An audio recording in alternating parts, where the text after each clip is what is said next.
नमस्कार दोस्तों।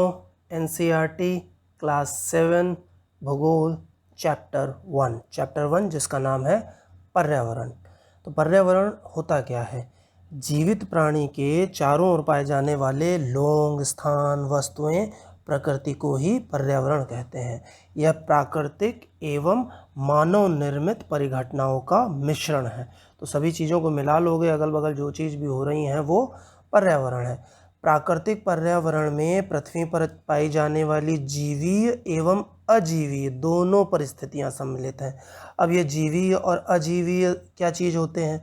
तो जीवीय क्या है? सजीव प्राणियों का संसार, सजीव जो लिविंग बीइंग्स हैं, जैसे पादप हो गए, पौधे हो गए, या जंतु हो गए, या हम लोग हो गए, ये जीवी हैं। अजीवीय क्या है? निर्जीव वस्तुओं का संसार। निर्जीव वस्तुएं क्या हो गई? जैसे स्थल हो गए, तो ये सारे निर्जीव हैं। जबकि मानवीय पर्यावरण में मानव की परस्पर क्रियाएं या उनकी गतिविधियों एवं उनके द्वारा बनाए गए रचनाएं सम्मिलित हैं। तो अलग अलग तरीके के पर्यावरण की हम लोग बात करते हैं। तो पर्यावरण शब्द आया कहाँ से? पर्यावरण यानी इन्वायरमेंट शब्द की उत्पत्ति जो होती है वो फ्रेंच वर्ड से हुई है, फ्रेंच शब्द से हुई है, जिसका नाम है एनवायरोनेर, ठीक है, जिसका अर्थ होता है पड़ोस। बहुत इंपॉर्टेंट है, क्वेश्चन ये पूछा गया है। अब इसमें प्राकृतिक पर्यावरण क्या है? भूमि, जल, वायु, पेड़ पौधे एवं जीव जंतु मिलकर प्राकृतिक पर्यावरण बनाते हैं। अब इसमें स्थल मंडल, जल मंडल, वायुमंडल एवं जैव मंडल आते हैं, जिससे तुम लोगों ने नाम सुना ही है। तो पृथ्वी की ठोस परपटी या कठोर ऊपरी सतह को स्थल मंडल कहते हैं। इसके अंदर की चीज़ें भी हम लोग पढ़ेंगे तो सामने दिख रहा होगा तुम लोगों को, तो समझ में आ जाएगा क्या स्थल मंडल है, क्या जैव मंडल है। यह चट्टानों एवं खनिजों से बना होता है एवं मिट्टी की पतली परत से ढका होता है। यह पहाड़, पठार, मैदान, घाटी आदि जैसी विभिन्न स्थलाकृतियों वाला विषम धरातल होता है। तो जितनी भी पहाड़, मैदान, घाटी है जो जहाँ पे हैं, जहाँ पे हम लोग रह रहे हैं, वो क्या है? वो सब स्थल मंडल है। ये स्थलाकृतियाँ महाद्वीपों के अलावा महासागर की सतह पर भी पाई जाती हैं। तो स्थल मंडल वह क्षेत्र है जो हमें वन, कृषि, मानव बस्तियों के लिए भूमि, पशुओं के चरने के लिए घास स्थल प्रदान करता है, और यह खनिज संपदा का भी एक प्रमुख स्रोत है। तो हमारे जितने भी कोयले हैं, खदानें हैं, या हीरा है, या और भी चीज़ें, जितने मेटल्स हैं, नॉन मेटल्स चीज़ें जो हमें ज़मीन के अंदर से मिल रही हैं, कहाँ से मिल रही हैं? स्थल मंडल से मिल रही हैं। अब जल के क्षेत्र को जल मंडल कहते हैं। तो नदियाँ हो गई, समुद्र हो गई, ये नहरें हो गई, झीलें हो गई, ये सब जल मंडल है। तो विभिन्न जलाशयों से मिलकर बनता है हमारा जलमंडल। सभी प्राणियों के लिए आवश्यक है, क्योंकि जल, बिना जल के कहाँ जीवित रह सकते हैं हम, तो इसलिए जलमंडल की भी बहुत आवश्यकता है। पृथ्वी के चारों ओर फैली हुई पतली परत को वायुमंडल कहते हैं।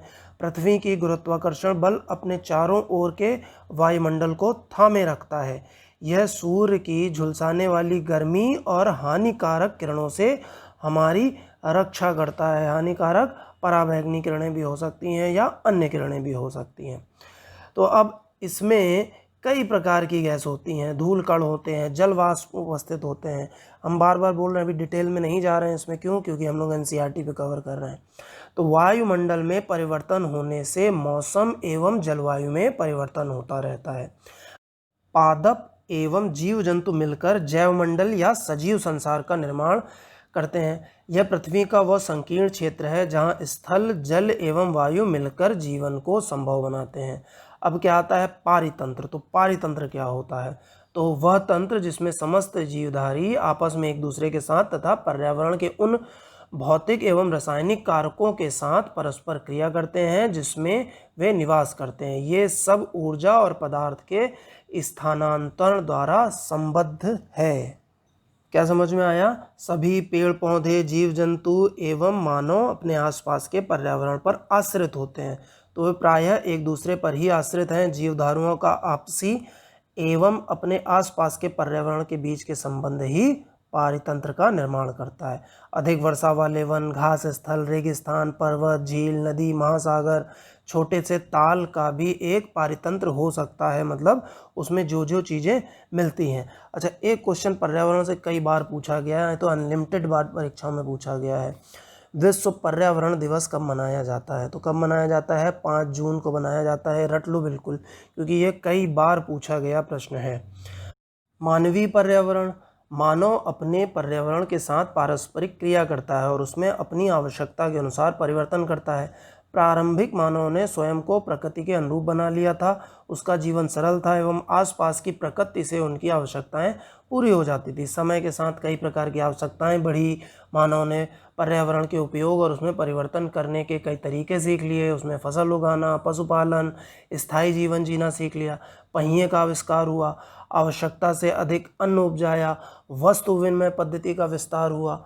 तो वस्तु विनिमय पद्धति क्या होती है? वस्तु विनिमय पद्धति क्या होती है? जिसमें वस्तुओं के बदले में वस्तु ही मिलती है, इसमें धन का कहीं उपयोग नहीं होता है। तो वस्तु विनिमय याद रखना, ये इकोनॉमिक्स में भी होगा।